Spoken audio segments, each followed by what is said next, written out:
ঢাকা শ্যামবাজার থেকে আজকের মুড়ি কাটা পেঁয়াজের পাইকারি দাম বাড়লো। শুল্ক পরিমাণে পেঁয়াজের বাজার, আমদানি কম, চাহিদা বেশি। সরাসরি এ বিষয়ে আরো কিছু তথ্য জানাবো ব্যবসায়ীদের সঙ্গে যুক্ত হয়ে। আসসালামু আলাইকুম। ওয়ালাইকুম আসসালাম। কেমন আছেন? আছি আলহামদুলিল্লাহ, ভালো আছে। ভাইজান, আজকের দিনে আপনাদের এই মার্কেটে পেঁয়াজের বেচাবিক্রি কেমন ছিল? হ্যাঁ, বিক্রি ভালো আছে। আর আর একটু জানতে চাই যে ভাই, আজকের এই বাজারে পেঁয়াজের দাম বাড়ছে না কমছে? গতকাল থেকে আজকে বাজার বেশি। একটু বাজার বাড়ছে, কেজিতে কয় টাকা বাড়ছে একটু জানাবেন? গত পরশুদিন ছিল 42 থেকে 45 48, আজকে বাজার গেছিল সর্বনিম্ন বাজার গেছিল 52, সর্বোচ্চ বাজার 60 61। আচ্ছা, এই যে বাজার বাড়ছে আসলে এটা কি আমদানির কারণেই নাকি? আমদানির কারণে। আচ্ছা, এলসি আছে? এলসি, হ্যাঁ এলসি বিক্রি হয়ে গেছে। এলসি বিক্রি হয়ে গেছে। কৃষকরা কিন্তু আস্তে আস্তে আবার মুখে হাসি ফুটবে, দাম পাবে। এবং যদি এলসি আসে তাহলে তো দাম পাবে না। না, এলসির আইপি মেয়াদ আছিল 16 জানুয়ারি। 16 জানুয়ারি থেকে উঠতে বন্ধ হয়ে যাবে। বন্ধ হয়ে যাবে। জি। আচ্ছা, ভারত কি নিজের স্বেচ্ছায় এই বছর আইপির জন্য আবেদন করেছিল নাকি বাংলাদেশ গিয়ে আবেদন করেছিল? না না, ভারত না, বাংলাদেশ আবেদন করছে। বাংলাদেশ আবেদন করেছিল না? আচ্ছা আচ্ছা আচ্ছা আচ্ছা, বুঝতে পারছি। তো তো সেখানে আসলে তাহলে আমরা আমরা যে ভারতকে দোষারোপ করছি যে ভারত পায়ে ধরতেছে আমাদের, কিংবা আমাদেরকে পেঁয়াজ দেওয়ার জন্য খুব আকুল আবেদন করতেছে। জি। আমরা তো তার মানে সেটা আমাদের বাংলাদেশিদের ভুল ধারণা। না, আসলে সব অপ্রাসঙ্গিক কথা না বলে ভালো, কারণ হলো ভারত হলো একটা কৃষি প্রধান দেশ। জি ভারত বিভিন্ন দেশে এসে মাল বিক্রি করবে, এটা বাস্তবতা। কিন্তু আমাদের প্রয়োজনে আমরা আনছি। জি জি জি, হ্যাঁ, এটা কিন্তু ভারত কিন্তু আমাদের ইচ্ছা করে দিচ্ছে, আমরা না আনলে তো ভারত দিতে পারতো না। তা তো অবশ্যই। আমাদের প্রয়োজনে আমরা মাল বাড়ি থেকে ইম্পোর্ট করতে হয়েছে। জি জি জি, কিন্তু এই মুহূর্তে বাইরে মালের দরকার নাই। বাইরে পেঁয়াজের দরকার নেই, না। কিন্তু ভারতের কিন্তু সবচেয়ে বড় ব্যবসা কিন্তু বাংলাদেশের সাথে এই কৃষি পণ্য দিয়ে, তাই না? না, পার্শ্ববর্তী দেশ হিসেবে অবশ্যই। বাণিজ্যিকভাবে আমাদের সাথে একটু মানে ব্যবসা প্রতিষ্ঠান ভালোই চলছে। জি। কিন্তু আমি জানতে চাই এই মুহূর্তে যেহেতু ভারতীয় পেঁয়াজ নাই, আর আসল আমার মনে হয় যে প্রয়োজন মনে হবে না নাকি? জি জি। আচ্ছা, আর কৃষকদের উদ্দেশ্যে কি বলতে চান? পেঁয়াজের আমদানি কম হলে বাজারে কৃষকদের উদ্দেশ্যে কি বলতে চান? না, কৃষক বর্তমান যে বাজার আছে, মাল বিক্রি করাই ভালো। কিন্তু এই বাজার থাকবে না। থাকবে না, সামনে দেখা গেছে কি বাজার আরো কমে যাবে। আরো কমে যায়। এলসি বন্ধ হলে বাজার এমনই থাকবে, 55 60 65 ভিতরে থাকবে। যে বাজার খুব একটা যে 80টা 90টা হয়ে যাবে তা হবে না। তা হবে না। না। আচ্ছা, আর যদি ইন্ডিয়া খোলা থাকতো বাজার 30 35 টাকা আসা পড়তো। ইন্ডিয়ান খোলা থাকলে 30-35 টাকা হ্যাঁ, আসা পড়বে। আইসা পড়বো। জি জি জি। আর এলসির যে অনুমোদন মানে টোটালি বন্ধ হয়ে যাবে আসলে এমন কোনো টোটালি বন্ধ হবে এমন কোনো নিউজ নাই, কিন্তু হলো 16 জানুয়ারি পর্যন্ত আইপির মেয়াদ আছে। আইফিক নেই। 16 জানুয়ারি পর্যন্ত ওটাতে বন্ধ হয়ে যাবে। তারপরে অটোই বন্ধ হয়ে জি যাবে। জি জি। আচ্ছা আচ্ছা আচ্ছা, ভাইজান এই মুড়ি কাটা পেঁয়াজ আজকে ভালো মানের পেঁয়াজ কত বিক্রি চলছে? ভালো মানে ফিক্স 60 টাকা। 60 টাকা করে বিক্রি চলছে, যেটা ভালো মানের পেঁয়াজ। হ্যাঁ, ভালোটা। আচ্ছা, আর নরমাল মানের পেঁয়াজ নরমাল হচ্ছে 50 52। 50-52, মানে জি। নিয়ম পেঁয়াজ যেটাকে বলে। জি জি জি। গত 2 দিন আগে তো বাজার 40 টাকা ছিল। না, গত দুদিনের বাজার কম ছিল, গতকাল থেকে বাজার বেশি। আচ্ছা, বাজার একটু বাড়ছে। জি। আর আমরা যদি বলি আসলে এই যে এলসি শুল্ক পরিমাণ দেখতে পাচ্ছি, এই এলসি কত করে যাচ্ছে? ওটা 50 টাকা। 50 টাকা। জি। আচ্ছা, এগুলো কি দেশি পেঁয়াজ? দেশি পেঁয়াজ, এটা মেহেরপুরের। আচ্ছা, এগুলো কি নষ্ট হয়ে গেছে? নষ্ট হয়ে গেছে, এটা বিক্রি হচ্ছে 30 টাকা। 30 টাকা বিক্রি করতেছেন? জি জি। আর আমরা যদি বলি আপনাকে ভাই আসলে এই পেঁয়াজ এমনিতে যদি ভালো মানের হইতো তাহলে কি পরিমাণ বিক্রি ছিল? এটা 50 55। 50-55 না? জি আচ্ছা আচ্ছা, পেঁয়াজ জি।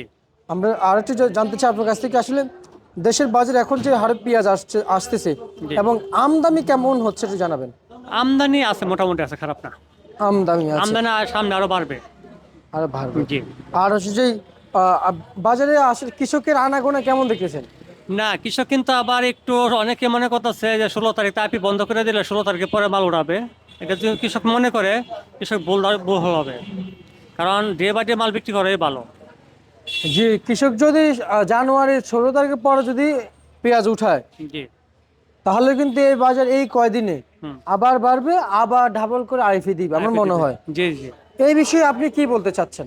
না, এই জন্য কৃষকের ক্ষেত্রে এই মুহূর্তে যে বাজার যা আছে, এই বাজার মতো মাল বিক্রি করাই ভালো। আচ্ছা আচ্ছা কিন্তু আচ্ছা ভবিষ্যতে কি হবে চিন্তা না করে বর্তমান যে বাজার আছে 55 58 60, এই বাজারে মাল বিক্রি করা সবচেয়ে উত্তম। আচ্ছা আচ্ছা, তার মানে সামনে কি হবে আমাদের সেটা দেখার বিষয় না, এক রানিং বাজার কোনটা এটা জি জি জি। দেখতে হবে। কিন্তু তাই না? সামনে বাজার কমার সম্ভাবনাই বেশি। কমার সম্ভাবনাই জি বেশি। জি জি। আচ্ছা আচ্ছা আচ্ছা, ভাই আমি যদি আরেকটু জানতে চাই আপনার কাছ থেকে, যেমন এই যে চলমান বাজারে রসুন কত বিক্রি চলছে? রসুন বাজার একটু বেশি। বৃদ্ধি হয়েছে। জি। কি পরিমাণ দাম আছে? রসুন গত পরশুদিন থেকে আজকে বাজার 5-7 টাকা বেশি। 5-7 টাকা বেশি। আজকে 1275 টাকা আচ্ছা আচ্ছা, দেশি রসুন। দেশের রসুন। আচ্ছা, চায়না কি ইম্পোর্ট বন্ধ হয়ে গেছে? না না আছে। ইম্পোর্ট বন্ধ হয় না, আছে। জি। আচ্ছা, এখন কি দেশি রসুন কি শর্ট আছে কিংবা সংকট আছে? না শর্ট নাই, দেশের রসুন আছে, কিন্তু দেশের রসুন চায়না বাজার একটু বাড়ছে, তো দেশের বাজার একটু বাড়ছে। যে রসুনের বাজার ছিল 2200, এর বাজার হচ্ছে 2500। নাটোর ছিল হলো 2200-2300, দেশে 2700। আচ্ছা বাজার একটু বাড়ছে হাটে ঘাটে। ভাই, আলুর বাজার বাড়বে না? আলু বাজার বাড়ছে আজকে কত বাড়ছে? 18 টাকা 20 টাকা। 18 থেকে 20 টাকা, 14 টাকার বাজার। জি জি। মানে বাড়ছে না, আলু আলু, বাজারটা পেঁয়াজ, বাড়ছে হলো রসুন। ওয়েদারের কারণে। আচ্ছা। ওয়েদার খারাপ দিকে আলু উঠাতে পারছে না, আলু আমদানি কম, এজন্য বাজার বাড়ছে। আচ্ছা আচ্ছা আচ্ছা, নতুন আলুর বাজার বৃদ্ধি। জি জি। আচ্ছা, পেঁয়াজের বাজার বৃদ্ধি, হ্যাঁ রসুনের বাজার বৃদ্ধি। জি। এটা শুল্ক পরিশোধ অতিরিক্ত না তো? না খুব একটা না, কিন্তু পেঁয়াজের বাজার দুদিনে মোটামুটি 15 টাকা বাজার বাড়ছে। আচ্ছা আচ্ছা আচ্ছা আচ্ছা আচ্ছা। আর আসলে নজরুল ভাই, আসলে এই যে চায়না আদা, চায়না রসুন, এগুলো আমাদের দেশে না আসলে তো দেশ চলবে না, তাই না? না দেশ চলবে। দেশ চলবে। জি জি জি। তাহলে আমরা মানে আমরা বাংলাদেশে অবশ্য রসুন পর্যাপ্ত আছে, কিন্তু আদা নাই। আদা নাই? জি। আদা কি আমাদের দেশে আবাদ কিংবা উৎপাদিত হয় না? না না খুব একটা আবাদ হয় না। হয় না? না চাইলেও কি সম্ভব? না, চাইলে সম্ভব, চাইলে সম্ভব, কিন্তু রসুনটা আবাদ হয়, কিন্তু আদা কম হয়। সেক্ষেত্রে আদাটা আইপি চালু রাখুক, রসুন আইপিটা বন্ধ করে দিলে রসুন বাজার একটু বাড়বে। আর পেঁয়াজের আইপি পেঁয়াজ আইপিতে এখন বন্ধ করা দরকার। বন্ধ করা দরকার। জি জি। আচ্ছা আচ্ছা আচ্ছা আচ্ছা, পেঁয়াজ আইপি বন্ধ করে দিলে তো আমাদের কৃষকরা কিছুটা দাম পাবে, হ্যাঁ হ্যাঁ হ্যাঁ। একটু স্বস্তি কিন্তু মিলবে। এই মুহূর্তে পেঁয়াজ আইপি দেওয়ার কোনো প্রশ্নই আসে না। প্রশ্নই আসে না। না না। আচ্ছা আচ্ছা। আর হচ্ছে যে ভারত থেকে তো এখন আর মানে যে বিগত 2-3 দিন কিংবা সপ্তাহানিক 7 দিন 8 দিন আগে যে নিম্ন চাপ ছিল এলসি আমদানির বাংলাদেশে, জি। সে চাপ তো এখন নাই। না আস্তে আস্তে কমে যাচ্ছে, আস্তে আস্তে কমে যাচ্ছে, আচ্ছা আচ্ছা আচ্ছা আচ্ছা আস্তে আস্তে কমে যাচ্ছে। আচ্ছা আচ্ছা আচ্ছা, বুঝতে পারছি। ভাই আসলে এই যে পেঁয়াজের বাজার যে বৃদ্ধি হচ্ছে, জি। এটার তো কোনো শুধু আমদানির কারণে বৃদ্ধি হ্যাঁ, হচ্ছে, আমদানির কারণে। এবং দেশে তো পর্যাপ্ত পরিমাণ পেঁয়াজ আছে আমরা যতটুকু জানি, জি। কিন্তু আপনারা মার্কেটের বেচা বিক্রি অনুযায়ী কেমন বুঝতেছেন কৃষকের যে আমদানি করার যে হার, যে শতাধিক রয়েছে, 100 শতাধিকের ভিতরে এই মুহূর্তে আসলে কত শতাধিক পেঁয়াজ আমদানি হচ্ছে বাজারে? না, আমদানিটা একটু কিছু কমায় ফেলছে।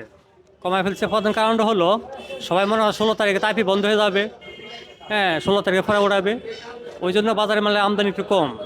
যদি বাজার দিয়ে আবার 70-80 100 টাকা হয়ে যায়, তো সরকার আবার আইপি দিয়ে কৃষক আবার ক্ষতিগ্রস্ত হবে। সুতরাং বর্তমান যে বাজার আছে 50 থেকে 60 টাকা, যা স্ট্যান্ডার্ড বাজার, এই বাজার থাকলে দেখা গেছে কৃষকের ভালো থাকবে, সাধারণ জনগণও ভালো থাকবে।